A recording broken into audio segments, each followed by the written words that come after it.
El desarrollo latinoamericano en el nuevo contexto internacional es la conferencia que nos compartirá Luis Taiz Díaz, sociólogo quien se ha desempeñado como ministro de Estado del gobierno peruano y director del Programa de Naciones Unidas para el Desarrollo, con más de 30 años de experiencia en labores diplomáticas, políticas y gerenciales en los sectores público y privado, con una extensa red de contactos en la región latinoamericana, experto en programas de desarrollo y asesoramiento a gobiernos de América Latina, en manejo de conflictos y articulación de alianzas estratégicas, generando espacios para la creación de consensos políticos y alianzas con la sociedad civil, para la implementación de programas de desarrollo y fortalecimiento de la gobernabilidad. Cabe destacar que ha sido consultor de las Naciones Unidas, presidente de la Sociedad de Estudios para América Latina, representante interino de las Naciones Unidas en Colombia, Chile, Paraguay, Venezuela, Panamá y Argentina. Pura propaganda.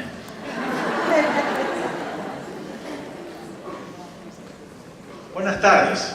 Buenas tardes. ¿Me escuchan por allá al fondo? Sí. ¿Sabe que tengo un desafío muy grande? El primero es hablar de último.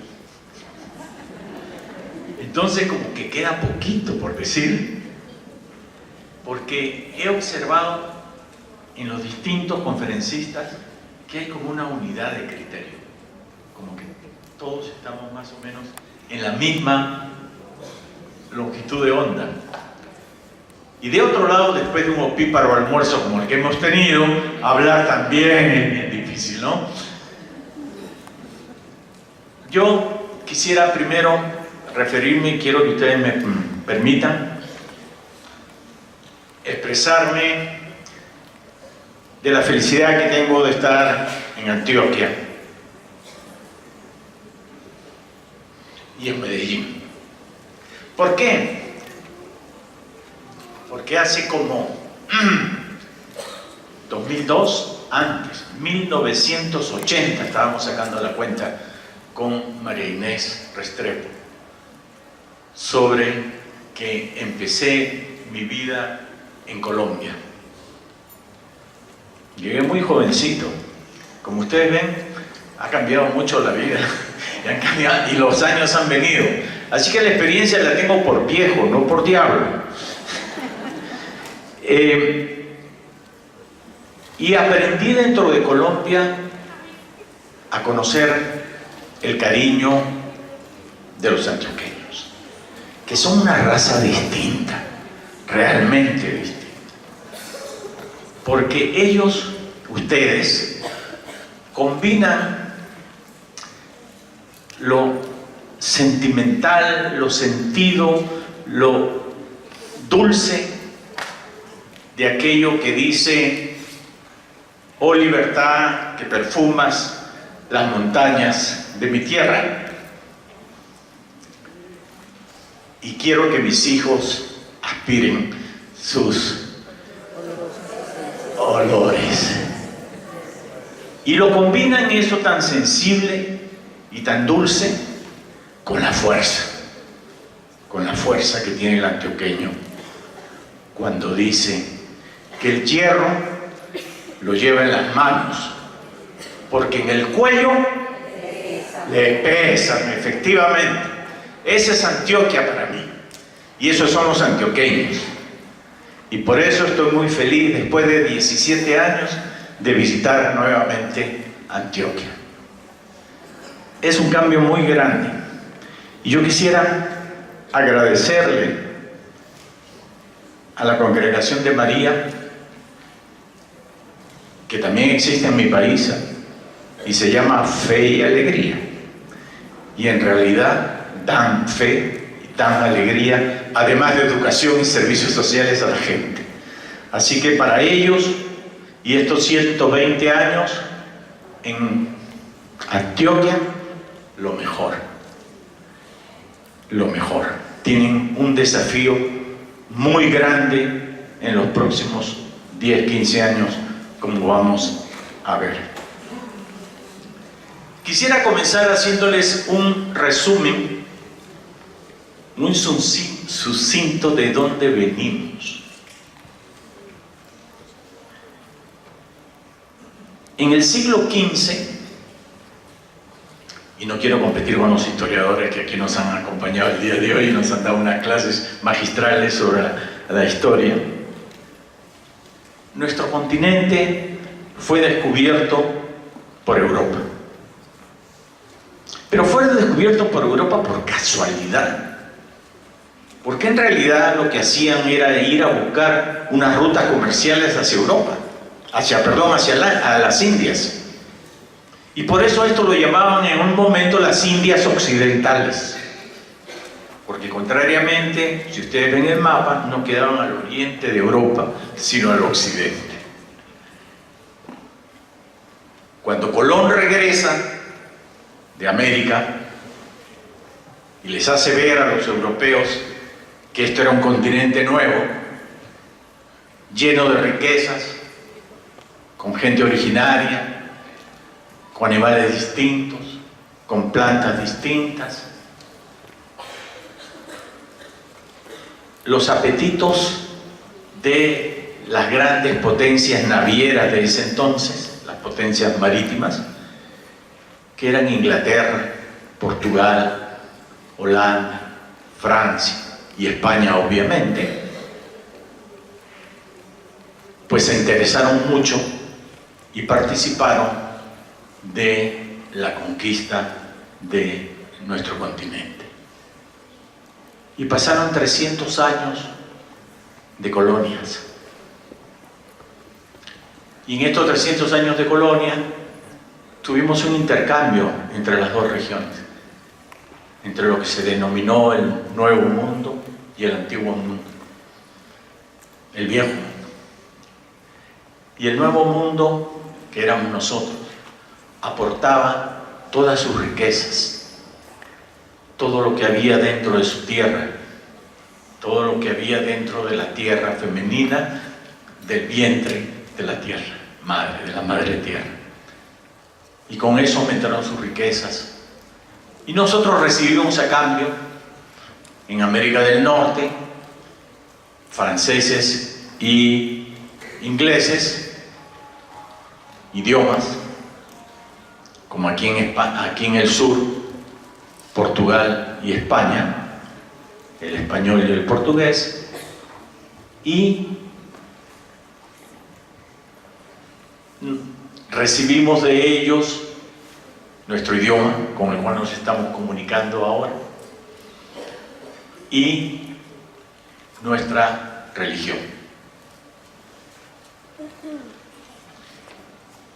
Europa, América, que se llamaba las Indias Occidentales, fue bautizada como América, no en honor de Colón, que fue quien la descubrió, sino quien hizo el mapa, que fue Américo Vespucio. Y de ahí llamamos América, cuando a lo mejor debimos haber sido Colombia, como continente, que venía de Colombia.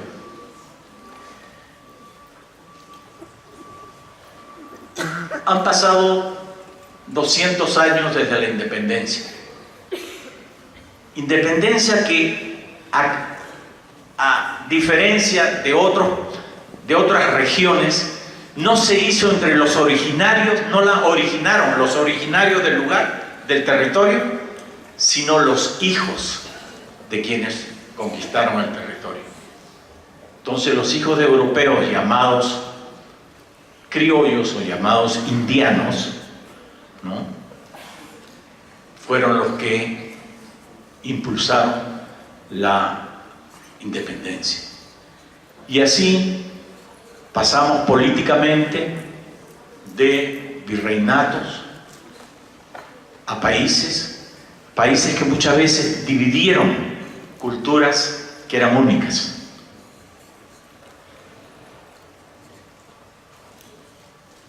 Y nos dejaron en algunos lugares reinos. Como ustedes saben, hubo un emperador en México, como ustedes saben, hubo un rey en Brasil, y en el resto de los países hubieron repúblicas. A todos nosotros los que estamos de este lado del sur, excepto Brasil, nos tocaron las repúblicas. Y nos tocó, al tocarnos las repúblicas, nos tocaron las democracias. En todo este tiempo, hasta el día de hoy, América Latina era considerada el dorado económico. Todos buscaban el dorado económico. La tierra de las oportunidades. La tierra donde todos podían hacer lo mejor de sí. La tierra de los grandes recursos naturales. Y, sin embargo, hoy día estamos rezagados. Hoy día, al cumplir el bicentenario, creo que ustedes lo cumplen el próximo año, y nosotros el 21, tenemos muchos problemas. Tenemos muchos problemas a pesar de los adelantos que hemos tenido en términos de mejora de que más gente tenga mejor calidad de vida, pero no lo suficiente. Tenemos un modelo de desarrollo que es extractivista, que es de recursos naturales. No seguimos los ejemplos de los países europeos, a quien por cierto le digo, ¿ustedes saben que Inglaterra le debía dinero a Paraguay? ¿Que Estados Unidos le debía dinero a Haití? ¿Que Argentina le prestaba dinero a varios países? Esa era antes de las guerras.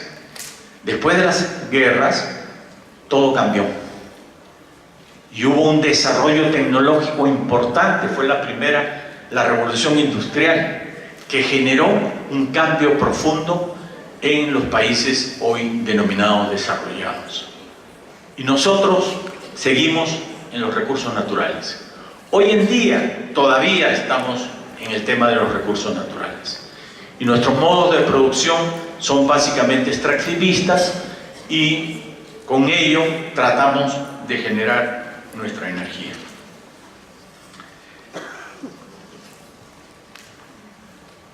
Pero, sin embargo, nos han quedado problemas grandes. Seguimos teniendo mucha más pobreza de la que debiéramos tener. Nuestra economía no crece al nivel que signifique desarrollar todas nuestras posibilidades, nuestras potencialidades. Seguimos teniendo problemas de guerrillas, dictaduras, cambios profundos especialmente en el mundo político. Y yo quiero darles hoy día una visión desde lo político, porque la verdad los técnicos nos podrán recomendar lo que quieran, y a lo mejor posible, pero quienes toman las decisiones en nombre de nosotros los ciudadanos son los políticos. La pregunta es, ¿están ellos tomando las decisiones que nosotros los ciudadanos queremos? Obviamente que no está siendo así, porque si no, no existirían, digamos, todos los reclamos sociales que todavía tenemos en el mundo. Los políticos piensan que debemos de seguir en este modelo de desarrollo que nos ha dado una cierta capacidad de crecimiento en la última década. Nuestras economías crecieron en la última década, pero crecieron porque, como venimos de los recursos naturales, ¿y quiénes necesitaban recursos naturales? China, Rusia, Europa, India, para su propio desarrollo. Y nosotros continuábamos aportando eso, y subía el precio de estos productos, y en consecuencia teníamos un ingreso mejor. Los políticos piensan que debemos de seguir con estos modelos y darle un tiempito más. Pero yo les quiero mencionar algo. Y permítanme que utilice mi país como ejemplo, pero es el que últimamente conozco más. En el Perú necesitamos cada año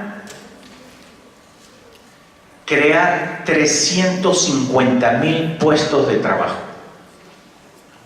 O sea, cada año 350.000 jóvenes, hombres y mujeres, golpean las puertas del empleo. ¿Lo consiguen? Miren ustedes. El Banco Mundial dice que para crear un empleo formal se requiere una inversión de $25.000 por empleo. Si usted va a poner una cafetería entre el alquiler del local, las máquinas que tiene que comprar, los procesos, los contadores, etc., va a necesitar $25.000 por empleo. Bueno, el Perú, un punto de crecimiento del Perú equivale a 2.200 millones de dólares. Entonces, si nosotros dividimos 2.200 millones de dólares por $25.000, que es el costo de producir un empleo, solamente con cada punto de nuestro PBI podemos crear 88.000 puestos. Es decir, se quedan 250.000 sin poder tener empleo. O sea, no estamos produciendo empleos.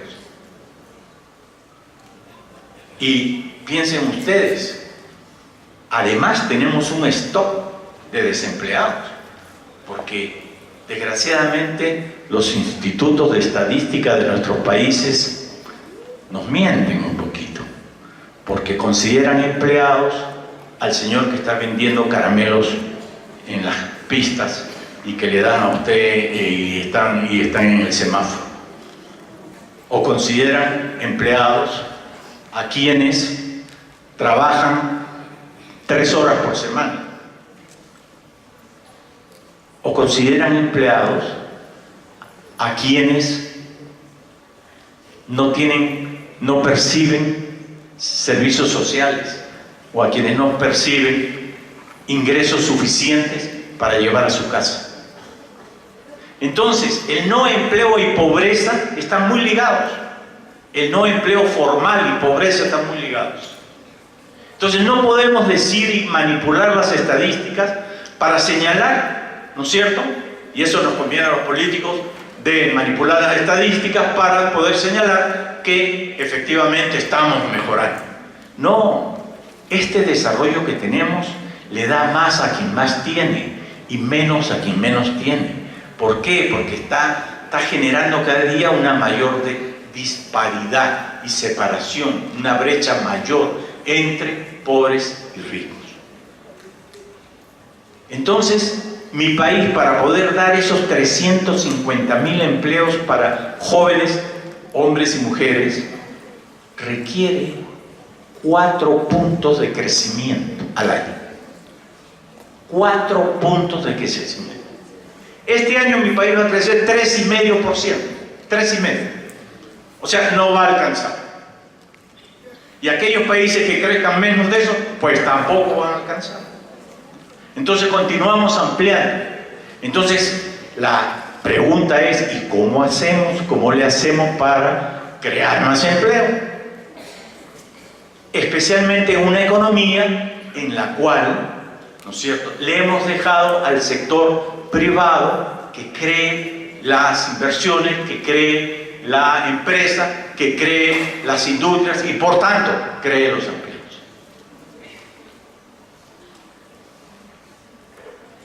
Entonces uno se pregunta, ¿y cómo le hacemos? Cada elecciones, aquí es cada 4 años, ¿entienden? El Perú es cada 5.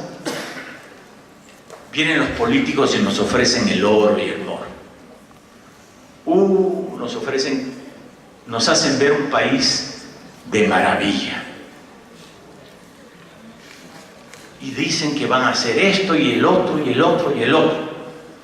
Y los ciudadanos votamos por ellos porque dicen, mira, esto va a ser, qué bueno. y después no ocurre, y después hacen otra cosa. Y los ciudadanos que les dimos el poder estamos subyugados a que ellos hagan lo que nosotros, que somos el poder, ¿no es cierto?, tenemos que recibir. Los congresistas, miren ustedes, ¿ustedes creen que los congresistas los representan? ¿Ustedes creen que sus votaciones en el Congreso, ustedes están de acuerdo con ellas? Entonces, ¿qué está pasando? Los ciudadanos perdimos el poder y tenemos que recuperarlo. Los políticos tienen que responder, si quieren ser elegidos, tienen que responder a lo que los ciudadanos queremos. Entonces, cuando yo veo que los ciudadanos, que los políticos de pronto suben los impuestos, yo digo, pues será para mejorar las cosas, ¿no? Será para que haya menos pobreza, será para que haya mejor educación, para que haya mayor salud. ¿Y qué es lo que pasa? Se la gastan en cosas que nada que ver. Miren ustedes lo que está pasando con toda la corrupción que existe hoy día en América Latina. En mi país hay 5 presidentes que están presos. Y tantos ministros van a estar. Y muchos congresistas también. Jueces, fiscales, prensa, empresarios. Porque ¿quién corrompe a los funcionarios públicos? Las empresas. El tema del abajato, que es esta investigación que hay sobre las empresas constructoras de Brasil, y que ustedes conocen solamente porque Odebrecht ha trabajado aquí en Colombia, pero son 5 empresas brasileñas constructoras. En mi país ha dejado una deuda, un robo por 15.000 millones de dólares. 15.000 millones de dólares. Pero resulta que eso no es todo. Y perdónenme que le siga dando malas noticias. La corrupción de los ciudadanos. ¿O es que no hay corrupción para pasar un papelito de un ministerio de un lado para el otro? ¿O es que no hay corrupción cuando quiero que el juicio me salga así y no así? ¿O es que no hay corrupción cuando me levanto y le vendo cosas que no son lo que dicen a la gente? En el Perú, cada año se pierden 3.600 millones de dólares en este tipo de corrupción. Entonces estamos viviendo un proceso en el cual las sociedades están enfermas. ¿Dónde están los valores? ¿Dónde está la ética? ¿Dónde está la responsabilidad? ¿Dónde está el cuidado? ¿Dónde está la participación?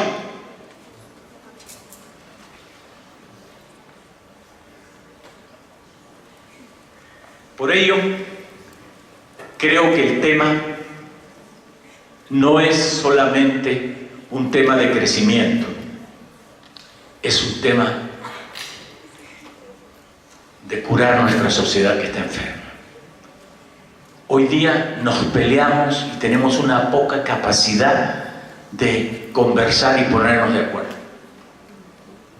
Hoy día discutimos, peleamos, no cooperamos. La cooperación se ha ido perdiendo. Y se ha ido perdiendo porque ya no creemos en nada.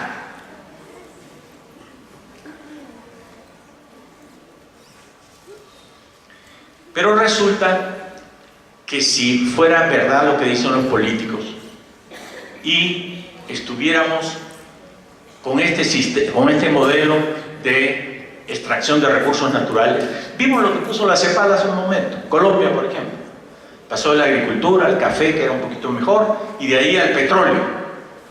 ¿Y dónde están las industrias manufactureras? ¿Y dónde están las industrias con tecnología? Son muy poquitas. son muy poquitas. Y por eso que todos nuestros países tenemos una deficiencia entre lo que exportamos y lo que importamos. Eso se llama la balanza comercial. Y nuestras balanzas comerciales normalmente son negativas. Entonces, en este ambiente es bien difícil. Pero les quiero dar la última mala noticia. No es solamente este ambiente. En 10 años, 15 años más a lo sumo, va a pasar lo que nos acaba de decir Juan Camilo Quintero, lo que nos acaba de decir la CEPAL, lo que nos acaba de decir la anterior conferencista. Es decir, la tecnología, la inteligencia artificial, la robótica está avanzando geométricamente. Y nuestro desarrollo y nuestra tecnología y nuestro cambio está avanzando aritméticamente, linealmente. Nunca lo vamos a alcanzar, nunca. Y entonces, ¿qué nos va a traer la robótica? Menos empleos, especialmente aquellos empleos que son con gente no calificada, trabajadores no calificados. Y también de aquellos que trabajan, trabajadores que son calificados hoy día, pero que trabajan en empresas que no han mejorado su tecnología. Y aquí hay el desafío grande para las empresas, los trabajadores y el Estado. Por eso yo no veo por qué no nos juntamos todos a conversar y a ponernos de acuerdo cómo resolvemos esta ecuación. Ocurre que hoy día, ustedes se acuerdan, hace unos años, había unos cuartos grandes. Bueno, ustedes no, porque ustedes son muy jóvenes, pero aquellos que son mayores deben haberles contado que una computadora era un cuarto de casi 100 metros cuadrados refrigerado. Y ahí funcionaban las computadoras que recién se habían creado. ¿Y sabe cuánto producían? 64.000 bits de memoria. Algunos conocen la computadora Commodore, que salió por primera vez, 64K. 64 kilobytes. Hoy en día, ustedes saben, 1020 kilobytes hacen un megabyte. 1020 megabytes hacen un gigabyte. Y 1020 gigabytes hacen un terabyte.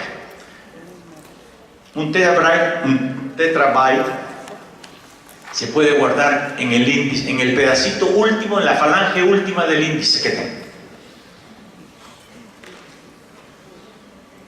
Y así está avanzando. Sus teléfonos celulares los tienen que cambiar cada 6 meses porque salió otro con otras cosas, ¿cierto? Sus relojes, todo lo que ha influenciado la nanotecnología en este cambio. Les voy a dar un dato de algo que no les han dicho, pero del cual además estoy de acuerdo con todo lo que se ha dicho, pero algo que no se ha dicho. Hoy día existe el genoma, el estudio del genoma humano. ¿Qué significa eso? Eso significa que hoy en día por $1.500 le hacen a uno un estudio de su genoma. ¿Qué significa eso? Todo su gen, toda su ¿visto la escalerita esa azul y rojo que vemos siempre? ¿No? Bueno, ese estudio les predice de qué van a morir, de qué enfermedad van a morir. Les dice cuáles son las enfermedades que van a tener. Y obviamente se están desarrollando al mismo tiempo los medicamentos para curar todo eso. Miren ustedes este cambio. Ustedes ven que ahora ya los médicos no operan con cuchillo, operan con robots. La medicina se está volviendo predictiva y preventiva. La curativa cada día va a ser menor. Hoy en día se supone que nuestros hijos o nuestros nietos, depende de la edad que tengan, van a vivir 100 años fácilmente y en buena capacidad. Porque tú puedes vivir 100 años y estar que no puedes ni hablar, ¿no es cierto? No, 100 años con buena esperanza de vida. ¿Y eso cómo va a golpear a las pensiones de jubilados? ¿Qué pensión de jubilado va a poder pagar eso? ¿Qué tenemos que hacer? A lo mejor tenemos que aumentar la edad de jubilación. Y ya no hay que jubilarse a los 55 las mujeres, a los 60 los hombres, sino de pronto a los 70 años. ¿Y eso qué va a originar? Que hayan menos empleos para los que vienen. Entonces es una rueda que se va creciendo. ¿Cómo resolvemos ese tema? Ese tema lo resolvemos con el tema principal de esta reunión, que es el cambio educacional, que no es para dentro de 5 años, es para ahora, es para ahora. Y este cambio educacional va a requerir nuevas maneras de ver la educación. Hoy día hay ejemplos en el mundo, en Nueva Zelanda, en Portugal, en Irlanda, en Finlandia, de nuevos elementos educacionales. Y también hay uno en Japón, del cual se ha hablado poco, pero es uno en el que ya no quieren formar japoneses, quieren formar ciudadanos del mundo, porque a eso vamos. A eso nos lleva la globalización. Y estos japoneses solamente en sus 12 años de colegio estudiarán 5 materias. 5. Una relacionada con la aritmética, pero, o sea, las 4 operaciones básicas, pero que además tienen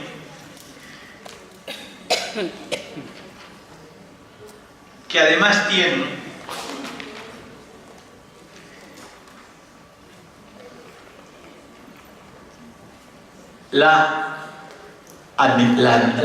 aritmética de negocios y el uso de calculadoras financieras de computadores. Van a estudiar lectura y empiezan leyendo una página por semana, los niños que recién ingresan, y terminan leyendo un libro por semana. Civismo,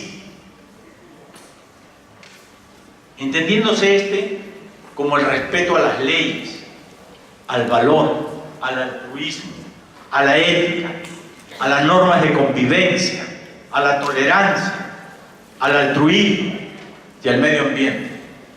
Un poco de lo que nos hablaba la anterior conferencista del 5.0.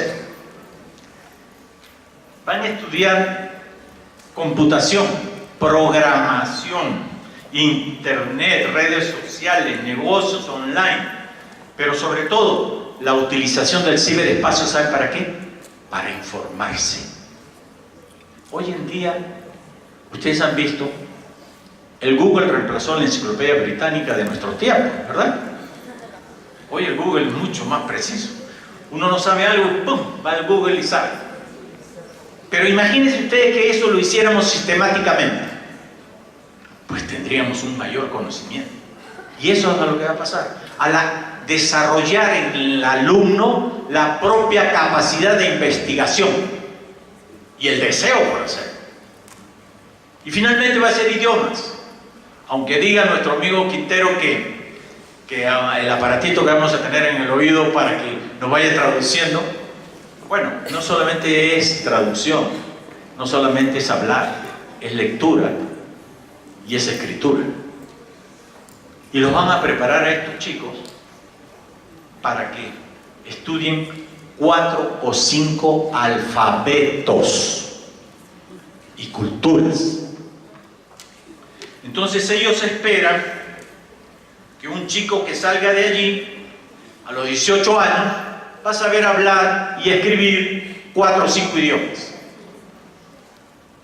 Va a leer 52 libros al año. Va a ser un respetuoso de la ecología, del medio ambiente, del civismo, de la solidaridad, de la cooperación, de la ayuda al prójimo. E indudablemente va a tener la capacidad de poder innovar. ¿Seremos capaces de poner en nuestra América Latina eso pronto?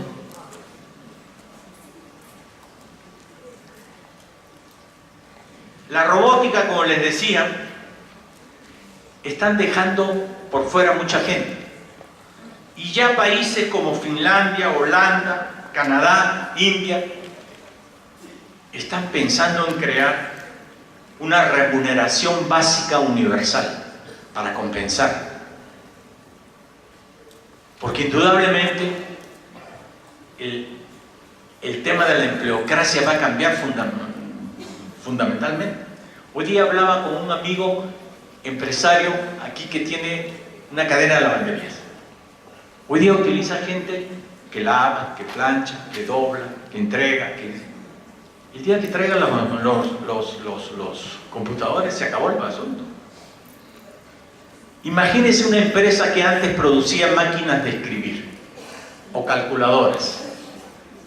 Fueron desplazadas por no haber cambio de tecnología cuando salió el computador. Nadie más compraba máquinas de escribir ni calculadoras. ¿Por qué? Porque el computador lo hacía todo. Imagínense ustedes que hace no muchos años atrás, para mandar una comunicación escrita de un lugar al otro, necesitábamos de aviones, necesitábamos de correo, necesitábamos de carteros. Hoy en día, en menos de 30 segundos está la comunicación en el otro lado del mundo. Oye, ¿ustedes se imaginan que los de nuestra generación pensaban que era posible? Nosotros teníamos en esa época una historia, unos cuentos que se llamaban, un personaje que se llamaba Dick Tracy. ¿Se acuerdan? Un investigador. Y Dick Tracy con su, ¿cómo se llama? Con su, sobre todo para la lluvia, su sombrero, tenía un reloj y hablaba desde su reloj. Hoy en día eso es cierto. Hoy en día eso es cierto. ¿Pensamos alguna vez que iba a ser cierto? No. Entonces, la velocidad de la tecnología en el mundo nos está cambiando. Y aquellos políticos y aquellas sociedades que no tomen medidas, ya no que lo tomen en cuenta, que no tomen medidas inmediatas sobre el tema, están en nada. Por eso yo felicito al alcalde de Medellín que ha traído esta sede latinoamericana para todo el tema de inteligencia artificial y tecnología. Tienen que aprovecharlo ustedes los jóvenes. De eso se trata. Y ojalá él pueda hacer cosas para que también en otros países de América Latina tengamos unos subcentros que permitan hacer un trabajo conjunto en América Latina, porque el problema es de toda América Latina. No es que los brasileños saben más que nosotros, o los argentinos. No es así. Tenemos que trabajar en conjunto. Finalmente, ¿qué observamos en el mundo? Observamos en el mundo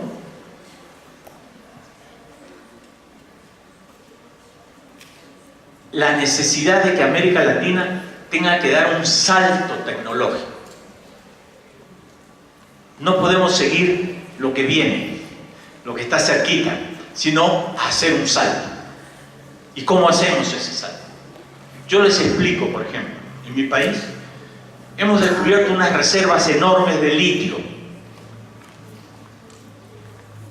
Y el litio, ustedes saben que es la materia prima fundamental para producir todas las baterías que tienen en sus celulares, para producir los autos eléctricos de los cuales veíamos allí en la pantalla. Entonces, ¿qué vamos a hacer? ¿A venderle a China o a algún otro país el litio para que se lo lleven como arena igualmente? Como hemos hecho con todos nuestros productos de recursos naturales antes. Tenemos que cambiar el modelo ya. Entonces, ¿cuál es la propuesta en Perú? Asociarnos con alguien que pueda producir vehículos eléctricos, que pueda producir computadoras, que pueda producir teléfonos, que pueda producir todo lo que significa baterías. Ese es un salto tecnológico, pues nos pone allá, de una.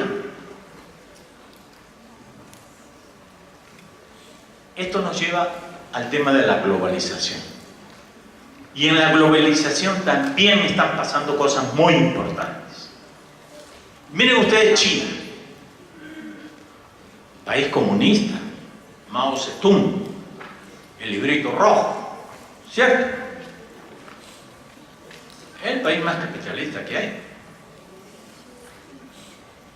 ¿Y qué hace China? ¿Sabe cuánto le ha prestado China? ¿Cuánto ha invertido en América Latina en los últimos años? 250.000 millones de dólares. ¿Sabe cuánto va a ser el comercio con China en 5 años? 500.000 millones de dólares. ¿Y en qué invierten los chinos? En recursos naturales, en agricultura, producción de alimentos. Y nosotros le compramos tecnología. Seguimos en lo mismo, seguimos en lo mismo. China ha creado ahora la ruta de la seda, ¿no han escuchado hablar de ella?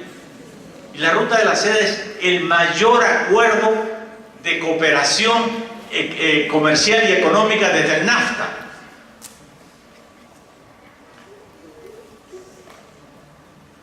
Pero, ¿qué va a pasar con eso? China nos presta dinero muy fácilmente. Y nos presta dinero y nosotros a tasas que no son tan bajas como lo hacen otros organismos, con cláusulas además de que si nosotros no podemos pagar, tenemos que pagar en especie. ¿Qué significa eso? Pagar en recursos naturales. Miren ustedes lo que está haciendo Venezuela, lo que le está pasando a Venezuela. Entonces China tiene su propio diseño en el mundo. Imagínense ustedes la guerra que hay ahora instalada entre la empresa china Huawei, de sus teléfonos, muchos de ustedes tendrán Huawei, que ahora no van a poder tener Google. ¿Por qué? Porque hay una pelea entre Estados Unidos y China al respecto. Oye, eso es una cosa, pero muy importante. Porque ustedes van a tener que decidir si siguen comprando Huawei sin Google, o Facebook, o no. Y los chinos ya estarán pensando que van a crear su propio Google y su propio Facebook. Y entonces la competencia irá por otro lado. Estas peleas entre China, Estados Unidos, estas peleas comerciales que hay entre China, Estados Unidos y Europa hoy en día, afectan nuestras economías. Ellos se resfrían y nosotros tenemos pulmonía. Miremos Estados Unidos. Estados Unidos, no sé si va a continuar así, no sé si va a continuar el señor Trump, pero ha revivido el tema de América para los americanos. ¿Qué significa eso? Que todo en América y todo para los americanos. ¿Qué significa eso? No más inversiones fuera. Ya le han quitado un montón de inversiones a México de empresas norteamericanas. Entonces Estados Unidos va a seguir invirtiendo las empresas en América Latina. Ya, van a dudar.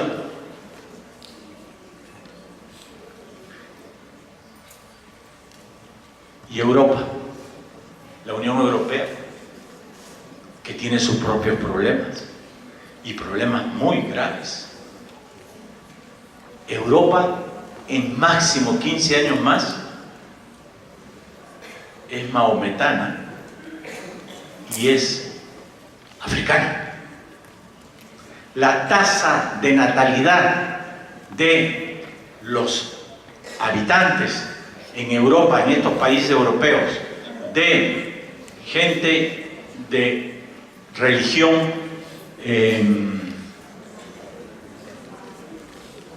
musulmán o de ciudadanos de países africanos, aumenta un 3% anual. ¿Y sabe cuánto aumentan los europeos? 1.4, que es, según todas las teorías, es insuficiente para mantener la vigencia de una cultura. ¿Dónde van a ir los europeos? ¿Se van a quedar? ¿Van a haber luchas internas? ¿Va a ser Sudáfrica? Hace mucho tiempo atrás.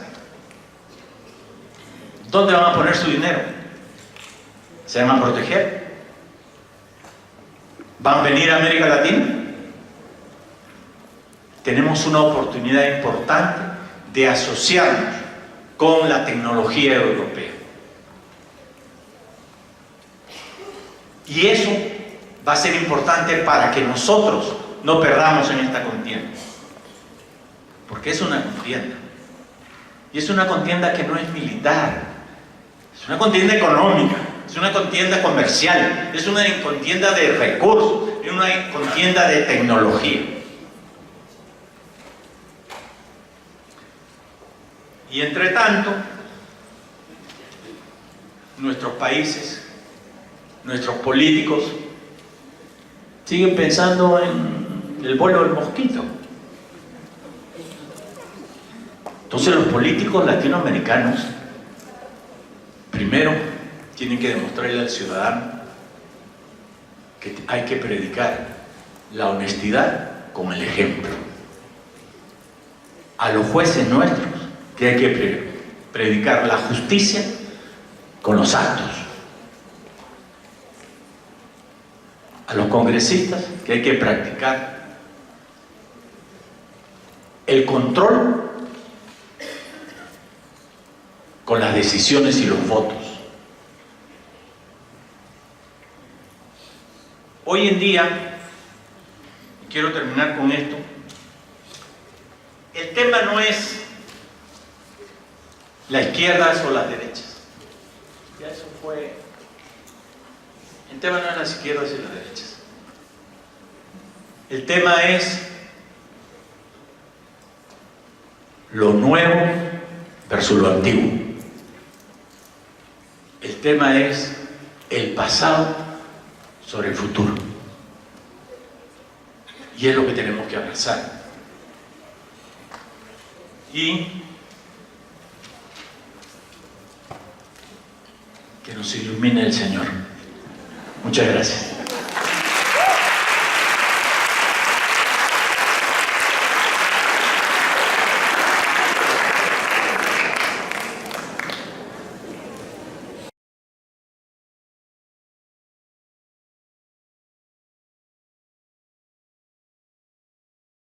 Invitamos a David Escobar Arango, director de Confama, y a Luis Guillermo Patiño, secretario de Educación Municipal, quienes bajo la moderación de la madre Liliana Franco Echeverri conversarán un poco sobre esta conferencia de Luis Taiz en el tema de desarrollo social y mujer. Muy bien, entonces vamos a disponernos para este espacio de conversar, de hacer tejido común. Agradecerles a ustedes que hayan acogido esta invitación del colegio. En la exposición, el doctor nos planteaba una visión de desarrollo en el contexto latinoamericano. El lugar en el que estamos situados lo determina todo. El lugar en el que estamos situados determina qué vemos, qué sentimos, desde qué criterios actuamos. Y el contexto latinoamericano es especialmente desafiante en este momento de la historia, pues porque nos plantea distintos desafíos, ¿no? El desafío de la migración, por ejemplo, de esas masas y masas de seres humanos que están haciendo la andadura por el territorio, o el desafío de enfrentar fenómenos como el que usted, doctor, decía, de la corrupción, de generar nuevas éticas desde donde situarnos y donde interrelacionarnos. Quisiera que desde ese lugar en el que ustedes están situados pudieran compartir un poco con nosotros qué entienden por desarrollo, cuál es esa visión de desarrollo y para quién el desarrollo, porque nuestro continente también es un continente con notorias y claras brechas sociales. Entonces, ese concepto de desarrollo, ¿cuál es? ¿Para quién es? ¿Qué alcances tiene y qué desafíos nos plantea?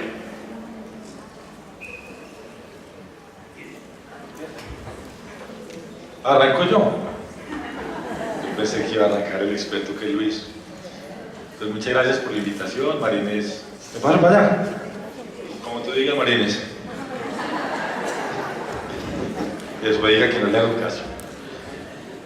Bueno, muchas gracias por la invitación al colegio. Marines Restrepo, la exdirectora de Confama, que nunca nos abandona y eso nos hace muy felices y le agradezco mucho. Siempre nos llena de ideas y de invitaciones a hacer cosas por esta sociedad antioqueña. Gracias por la pregunta.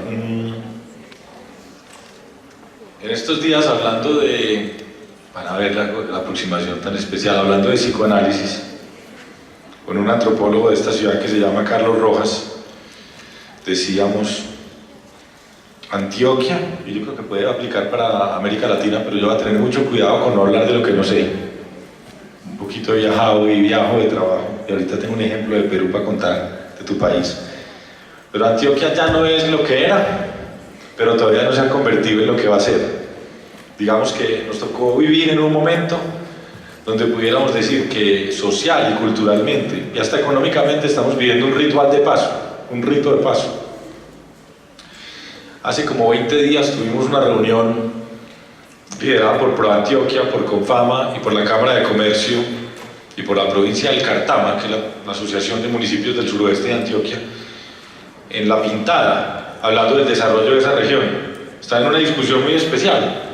La pregunta que se están haciendo es precisamente la que tú nos haces, y es ¿qué es desarrollo?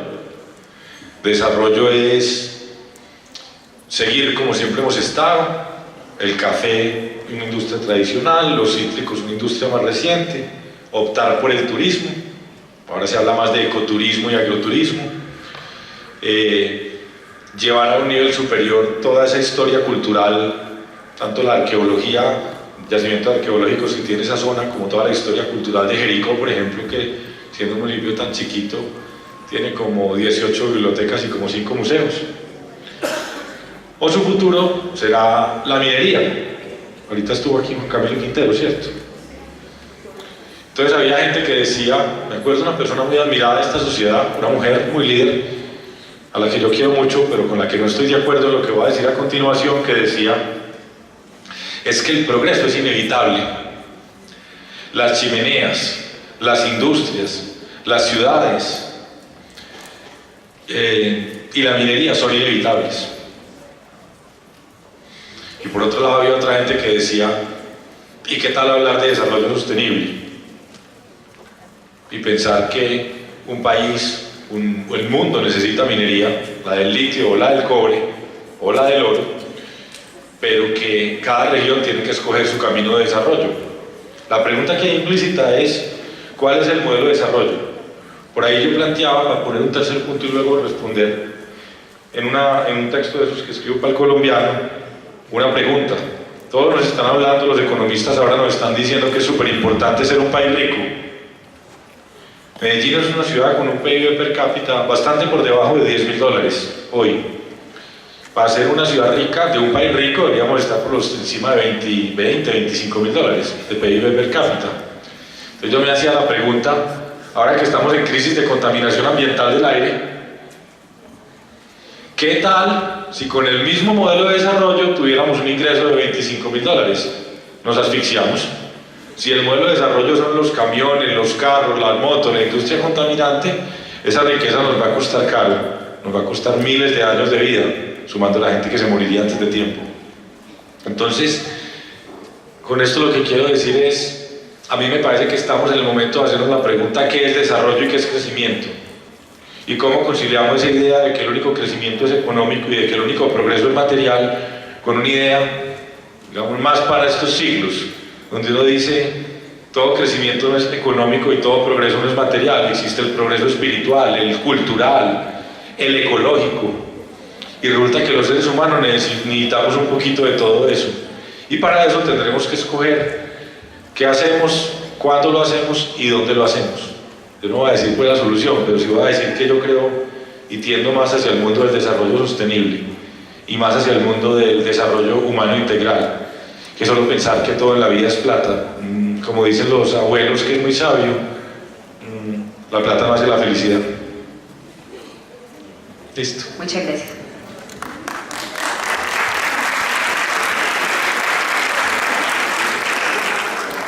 Buenas tardes, muchas gracias por la invitación, hermana Beatriz, y también doctora María Inés, Confama y en general todos los organizadores de este evento tan importante. Yo quería, antes de responder esta pregunta, señalar algo que me parece muy bonito con respecto al papel que juega hoy la mujer en la sociedad, especialmente en una sociedad como la de Medellín. Y me voy a referir a un campo que para mí es muy cercano, como es el educativo. Yo soy el secretario de Educación y veo desde hace algunos años ese papel que están jugando las chicas y las mujeres en los colegios.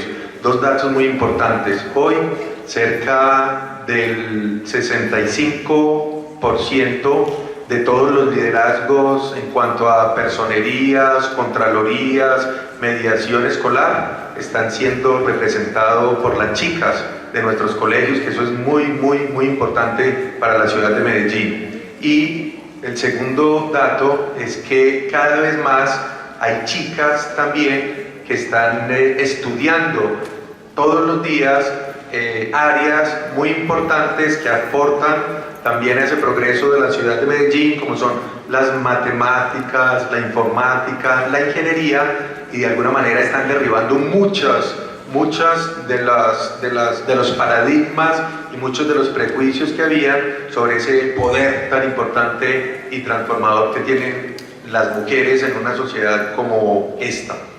Yendo un poquito a la pregunta, yo quería señalar algo que para la alcaldía de Medellín nosotros no vemos el desarrollo simplemente como una posibilidad instrumentalista del consumo y de la depredación, muchas veces de los recursos naturales sin ningún tipo de sentido, sino que vemos hoy en el desarrollo en un contexto como contemporáneo como la capacidad precisamente de desarrollar lo mejor de las capacidades humanas para ponerlo al servicio de toda la sociedad.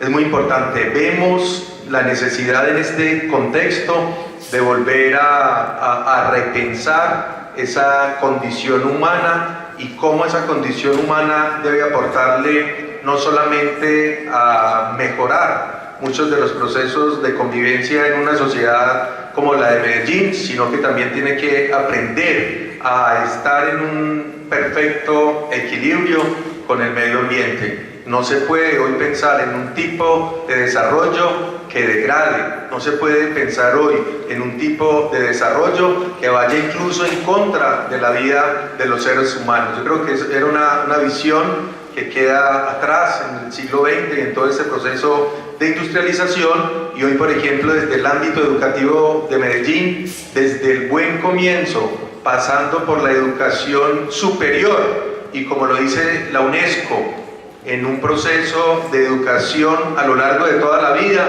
nosotros creemos que debe existir ese equilibrio. Por supuesto, incluso hemos declarado un modelo educativo que es STEM más H, y ese tiene que ver mucho con esa visión que nosotros tenemos de desarrollo, o sea, cómo potenciamos todas esas capacidades científicas, tecnológicas, matemáticas en los niños, en las niñas, en los jóvenes de la ciudad, pero sin olvidar esa H que es el sello humano. O sea, cada vez más necesitamos ingenieros, físicos y matemáticos, pero que estén pensando no en un desarrollo en términos utilitaristas, sino que muchos de esos inventos y muchos de esos avances que se tengan en la ciencia realmente vayan y contribuyan a mejorar las condiciones de vida de todas las personas y sobre todo de los más vulnerables. Es decir, cómo pensamos en ingenieros en América Latina que finalmente están preocupados o estén preocupados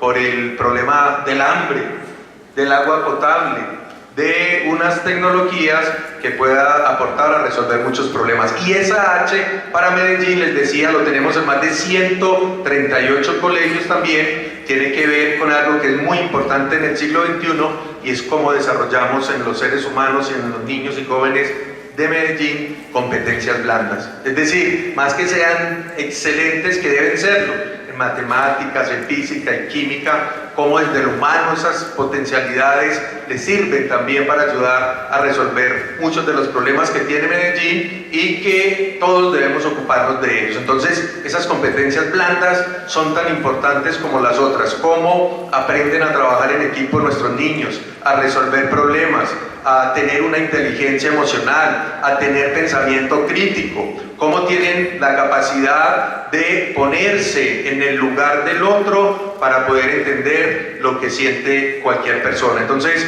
hoy incluso muchas empresas de la ciudad de Medellín, además de las pruebas en saberes específicos a los ingenieros, se preocupan mucho más por esas competencias blandas.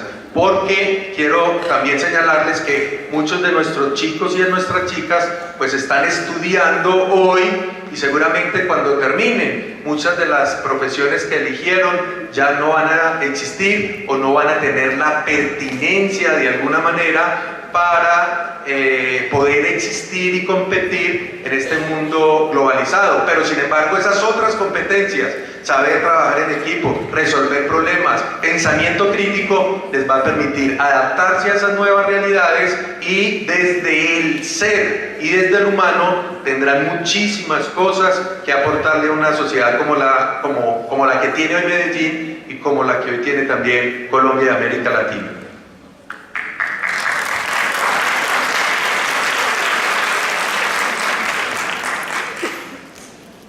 Bueno, creo que estamos todos de acuerdo que el tema educativo es el tema fundamental en toda esta coyuntura en la que nos encontramos.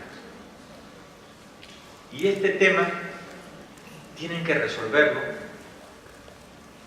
o sea, las empresas de un lado para adquirir la tecnología que puedan tener para mejorar sus procesos o fabricar nuevos productos que existirán. De otro lado, los trabajadores de esas empresas en recapacitarse para poder manejar las nuevas máquinas o las nuevas tecnologías que se tienen. El colegio tiene que cambiar también e incorporar todas estas nuevas, todos estos nuevos elementos, especialmente todo aquello que hablabas tú sobre las tecnologías blandas, digamos, en términos de el relacionamiento, los valores, la ética, la responsabilidad, la cooperación, la solidaridad, etc. Pero también tenemos un problema, un tema para formar las nuevas gentes, estos 350 y tantos mil que existen cada año, jóvenes como ustedes, no viejos como yo, jóvenes como ustedes, que cada año van a buscar el empleo. ¿Cómo van? El SENA tiene que cambiar, Y esto que el SENA es de lo mejor que hay en América Latina, en términos de capacitación laboral. Pero tiene que cambiar. Muy pronto son los robots los que van a reemplazar a los soldadores y a todo este tipo de cosas en las que están entrenando. Fíjense ustedes, yo estoy planteando en mi país un programa, porque mi país el 2021 tiene el Bicentenario de la República. Y yo digo, el 2021, ¿cómo no se encontrará? Oh, Dios. Terrible, terrible lo voy a encontrar. Y esto que hemos tenido un cierto desarrollo que ha ido avanzando el país en los últimos años a raíz de los buenos precios de las materias primas. Pero el tema es cómo hacemos para capacitar a la mujer. ¿Qué hacemos con este millón de jóvenes que además, al haber salido de la escuela, al no tener empleo, están sujetos a la posibilidad de, digamos, delinquir? Y por eso que también la inseguridad ciudadana es muy grande. O sea, te matan por un celular. No estoy diciendo que todos son así, que bueno, pero hay que hacer algo con ellos. Hay que darles una salida. Entonces nosotros estamos planteando un programa que se llama Los Jóvenes del Bicentenario. Quizá ustedes también podrían hacer una cosa similar. Y los Jóvenes del Bicentenario implican, en primer lugar, llamar a los alemanes, los italianos, los franceses, los japoneses, los chinos, a que vengan a reformularnos y repensar nuestros centros de capacitación tecnológica. O sea, las famosas escuelas técnicas, ¿no es cierto? Para que no todos quieran ser universitarios, ni todos, porque en el mundo necesitamos de todo. Y cambiarlos. Y luego a 1 millón de jóvenes por año pagarles la educación gratuita de eso, el Estado. Pero no solamente eso, sino además darle una beca de $100 a cada uno al mes. Para los cuales ellos tienen que dar una retribución que es, no sé, en mi país se califica de 0 a 20. ¿No? Menos de 15 no pueden tener si no pierden la beca por lo menos monetaria. Porque ellos jóvenes necesitan tener un dinerito, ya sea para ayudar en su casa, ya sea para salir a tomarse una cerveza, ya sea para conversar con sus amigos, o para invitarla a un sanguchito a la noviecita también, ¿no es cierto? O las noviecitas a los noviecitos, porque la verdad es que esto es jóvenes, mujeres y hombres. Entonces, este programa cuesta $1.500 millones anuales. Hoy día estamos en mi país haciendo construyendo una refinería para la cual no tenemos suficiente petróleo, que vale $8.000 millones. Tenemos un subterráneo de 28 kilómetros que ha costado más que hacer la tercera esclusa del canal de Panamá. No vamos a tener dinero en el presupuesto. Un país que tiene $220.000 millones de PBI para gastar 1.500, 1.700 millones de dólares anuales en 1 millón de jóvenes. ¿Sabe cómo cambiaría ese país? Imagínense ustedes 1 millón de jóvenes estudiando. Es un cambio fundamental, pero no estudiando lo que están estudiando ahora, poniendo lo nuevo, que es la primera tarea que hay que realizar. Bueno, ojalá que el próximo gobierno quiera hacerlo, porque creo que esto es fundamental y sería el mejor homenaje a nuestras repúblicas. Los sociólogos franceses contemporáneos plantean que pues, el gran desafío de esta humanidad no es aprender a competir, sino aprender a convivir. Y cuando uno observa y analiza datos como que el último mes en el municipio de Bello, por ejemplo, han sido asesinadas más de 40 personas, o cuando se acerca la dificultad que tenemos en estos pueblos latinoamericanos para reconciliarnos y construir la paz, realmente uno reconoce pues que aprender a convivir es un desafío muy fuerte que tenemos en este momento de nuestro mundo, en el que se generan tantas fronteras y se tiende a tantos individualismos. Desde las instituciones que ustedes representan y desde los proyectos que ustedes lideran, ¿qué se está haciendo para enseñar a esta sociedad a convivir? Me hiciste acordar con tu pregunta de una frase muy linda de Krishnamurti, que dice que el objetivo principal de la educación es eliminar el miedo, porque yo creo que el miedo es la fuente de muchas violencias. Y conecto con algo que estamos pensando nosotros en Confama, para trabajarlo conjuntamente, o trabajándolo conjuntamente ya con muchos colegios públicos de la región, y también para nuestros propios programas educativos, y que tiene la fuente, o una de las fuentes, en algo que les invito a los que no lo hayan visto en internet que lo vean, y es las ideas de Sir Ken Robinson, un experto inglés en educación. Creo que su video en TED lo han visto como 47 millones de personas, o sea que después de Game of Thrones vean este video de educación, porque es casi tan famoso. Y él tiene un libro muy lindo, de eso también habla en su conferencia, de por qué los colegios matan la creatividad. Me imagino que ustedes acá lo han visto. Y ese libro se llama El Elemento. Ustedes han visto cuando las mamás dicen ese muchacho está en su salsa, cuando alguien está como en ese momento de flujo, de flow, de presencia absoluta, donde uno dice está haciendo lo que le apasiona. Por eso atención cuando a uno los responsables de la política pública o los adultos o los empresarios le dicen tiene que estudiar desarrollo de software porque ahí está el futuro, tiene que estudiar inteligencia artificial porque ahí están los sueldos.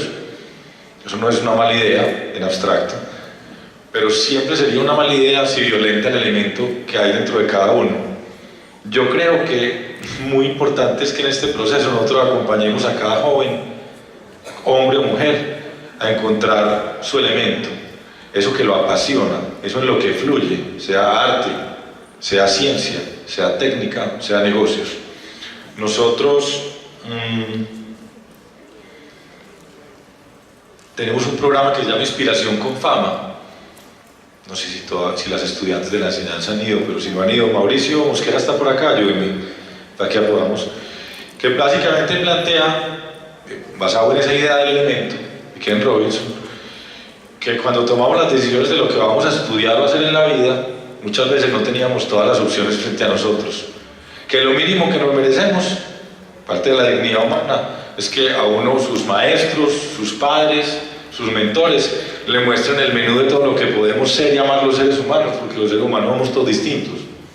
En Inspiración con Fama hacemos unos programas estructurados para llevar a los estudiantes de los colegios públicos y privados de Medellín al Museo de Antioquia, al Museo de Arte Moderno, al Parque Explora, a las universidades, a ciertas empresas a ver cómo es el trabajo allá, a grupos de robótica, a teatros, para que cuando un estudiante al final de su proceso, por allá en noveno, más o menos, esté tomando la decisión de lo siguiente que va a hacer en la vida, el estudio que va a tomar o el tipo de trabajo que quiere hacer, tenga ese menú de opciones abierto y tenga la mentoría y el acompañamiento suficiente para que escoja bien.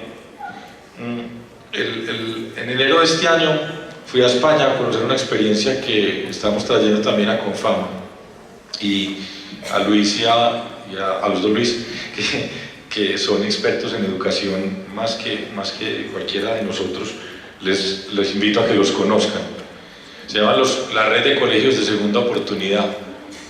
Son esos colegios diseñados para esos jóvenes y esas jovencitas a los que el sistema escolar expulsó, no solo porque los expulsó académicamente, sino que no los mantuvo ahí, no fue suficientemente interesante, no fue suficientemente amable.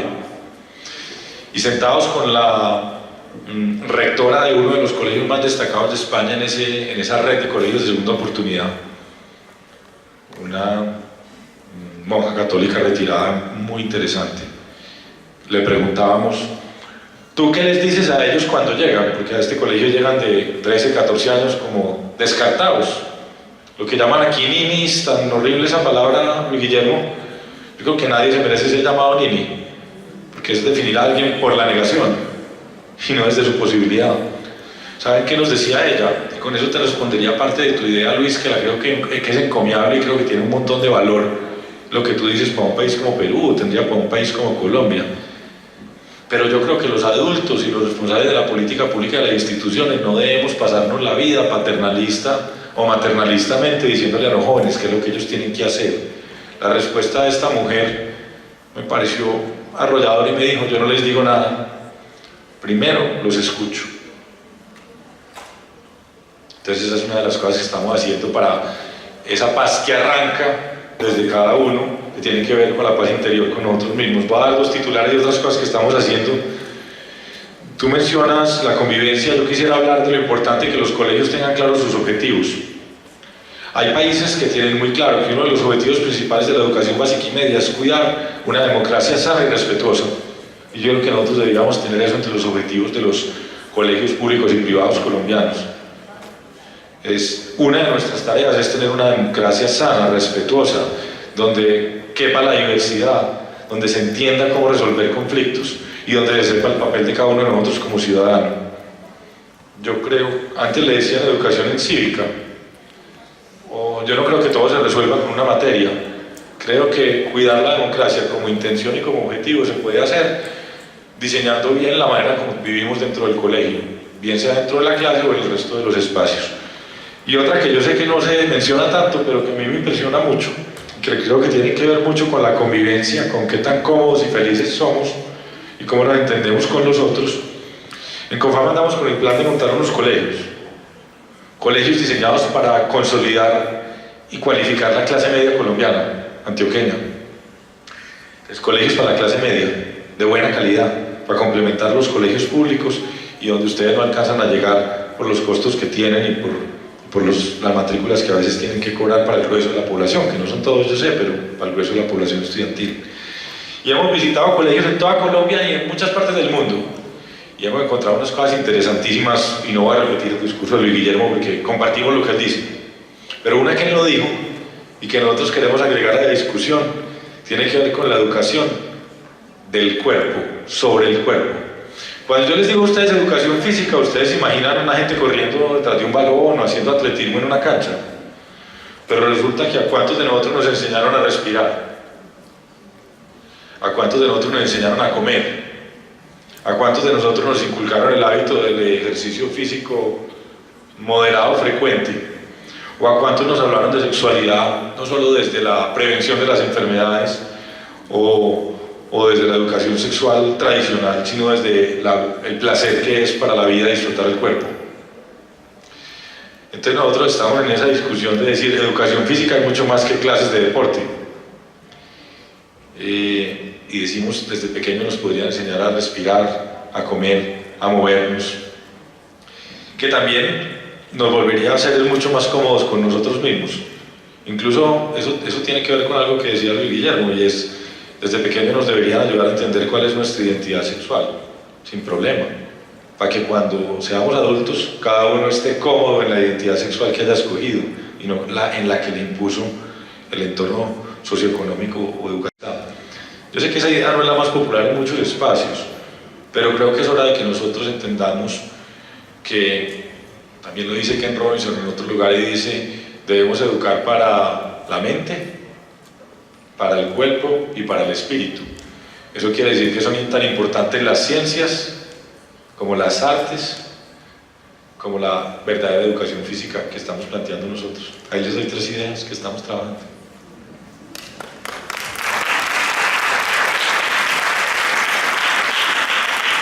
Y se me olvidó la pregunta. ¿Quieren hacer pregunta?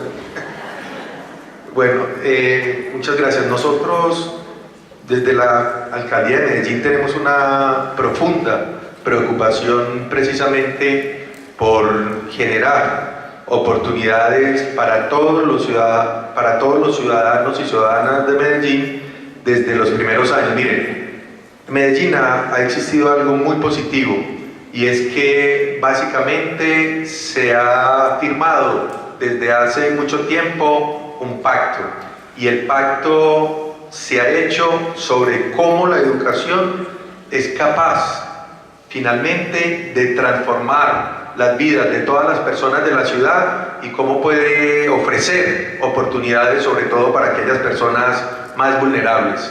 Y en ese sentido nosotros estamos viendo con nuestro alcalde Federico Gutiérrez la educación como un sistema que trasciende el tiempo del sistema escolar y de la educación formal, y que tiene que ver con algo más profundo, y es cómo logramos formar ciudadanos más éticos, más participativos, más comprometidos, más demócratas y más empoderados del destino de su ciudad. Y eso solo lo podemos hacer en una ciudad como Medellín, donde el sector educativo, la empresa, las fundaciones, las universidades se han unido por unos propósitos comunes, y es finalmente generar unas mejores condiciones de vida en la ciudad. Eso no pasa en casi ninguna ciudad de América Latina. Por ejemplo, Madre, aquí estamos en el Colegio La Enseñanza, y ellos nos acompañan a nosotros en varios proyectos de alianzas educativas para que todas esas cosas bonitas de la compañía de María y de la enseñanza pueda de alguna manera llegar a los niños de nuestros barrios, como es el caso, por ejemplo, de la institución educativa San Lorenzo de Aburrá, o cómo nosotros nos unimos también en una estrategia conjunta con empresas, con fundaciones y con universidades para proteger un programa tan bonito como es El Buen Comienzo. Es decir, en Medellín la educación se ha convertido no solo en un motor de desarrollo, sino en un bien común que todos defendemos y que todos protegemos. Por eso la UNESCO precisamente hace algunos meses declaró a Medellín como la primera ciudad del aprendizaje. Doctor Luis, no únicamente porque tengamos procesos y experiencias educativas muy significativas, ¿sí? O no porque estemos a la par de Estonia, de Finlandia, de Japón o de la misma Corea del Sur, sino porque hemos entendido que es precisamente a partir de la educación como se puede generar esas oportunidades. Y el alcalde dice algo muy bonito, y es que en una ciudad del aprendizaje la educación y la formación trasciende las aulas de clase, trascienden los colegios, y en este caso todos los espacios de todos los aliados y de todos los actores se disponen para formar y para educar y para brindarle a todas las personas de la ciudad una posibilidad de desarrollar sus potencialidades. Y lo digo en términos no solamente de los colegios y de la educación formal, sino que aquí los museos, Parque Explora, las universidades, Confama, Ruta N, los diferentes espacios públicos se han convertido en pretextos de aprendizaje para poder generar una cultura ciudadana en la ciudad de Medellín, precisamente, hermana, para combatir esa, como lo dice el alcalde, infortunadamente todavía esos rezagos de esa cultura de la ilegalidad que nosotros todos tenemos que combatir. Y lo tenemos que combatir no solamente desde la escuela y desde la sociedad, sino que el alcalde hace una reflexión que es muy bonita y dice, miren, Medellín hace mucho tiempo se dedicó a invertir desde las puertas de las casas hacia afuera, y lo necesitábamos: escuelas, escaleras eléctricas, proyectos urbanos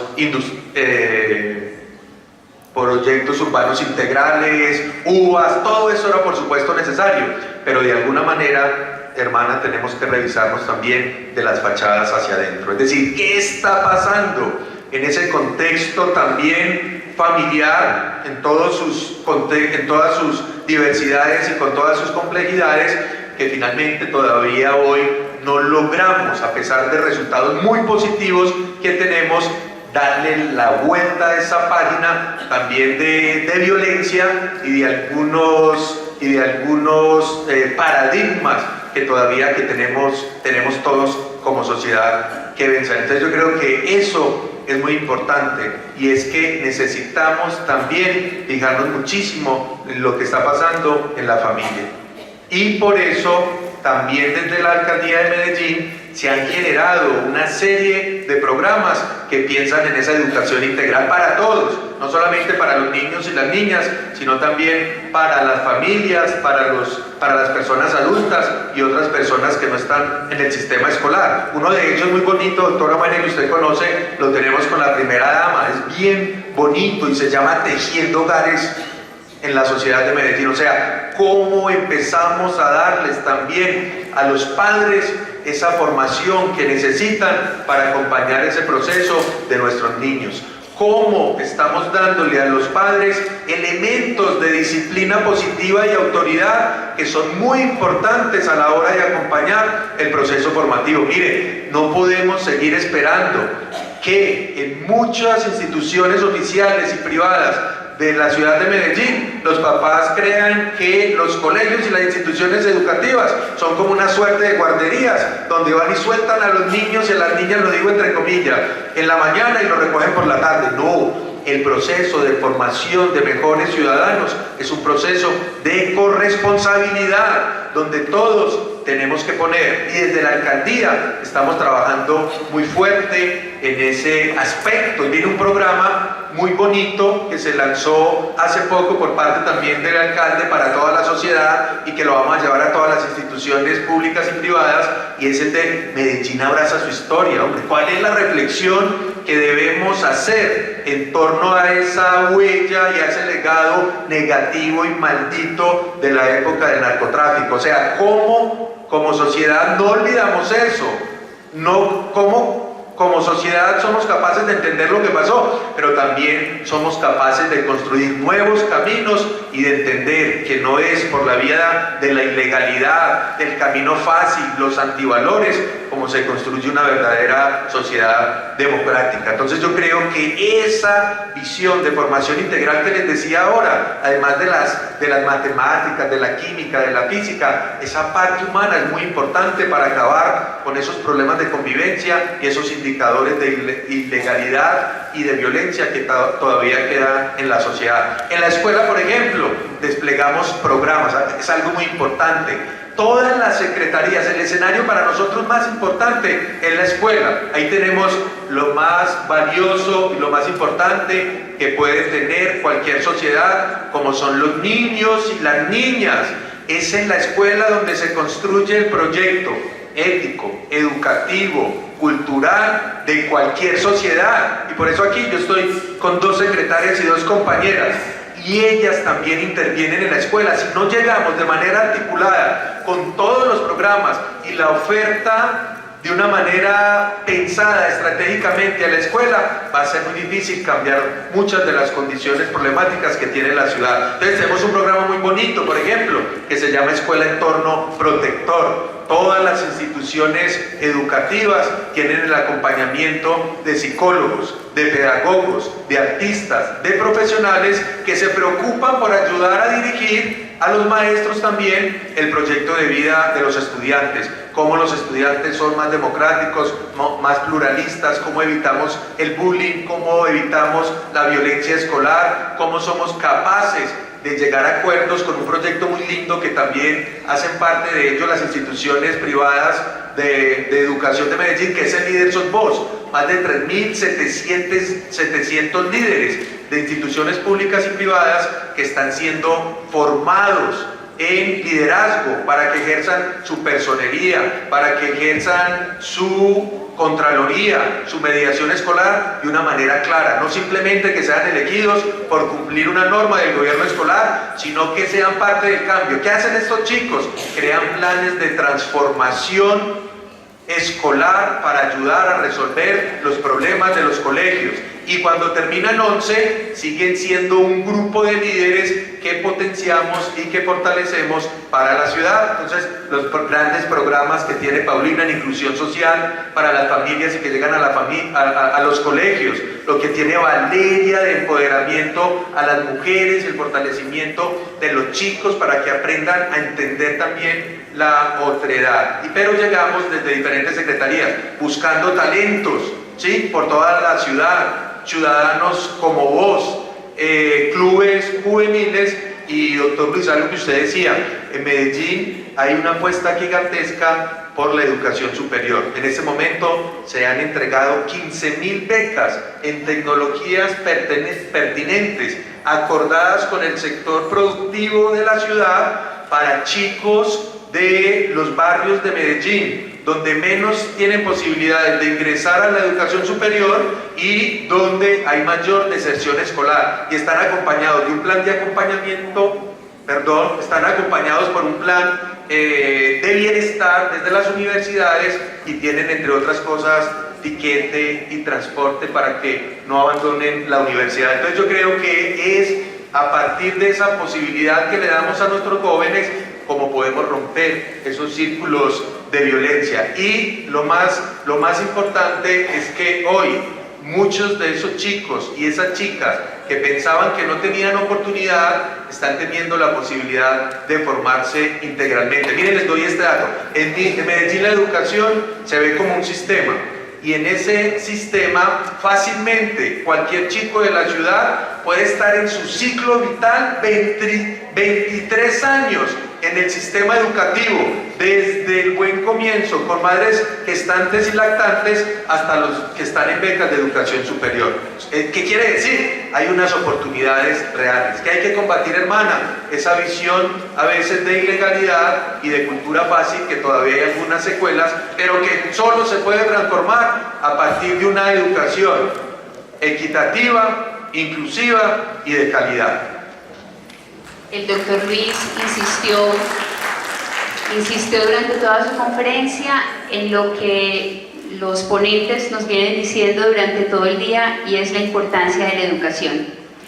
Y en la década de los 90, ya Gabriel García Márquez, cuando se le invitó a ser parte de ese grupo de expertos, decía que las condiciones están dadas como nunca para el cambio social, y que la educación será su órgano maestro, pero que tiene que ser una educación desde la cuna hasta la tumba, inconforme, reflexiva, que nos inspire un nuevo modo de pensar y nos enseñe a descubrir quiénes somos en medio de una sociedad que se quiere cada vez más a sí misma.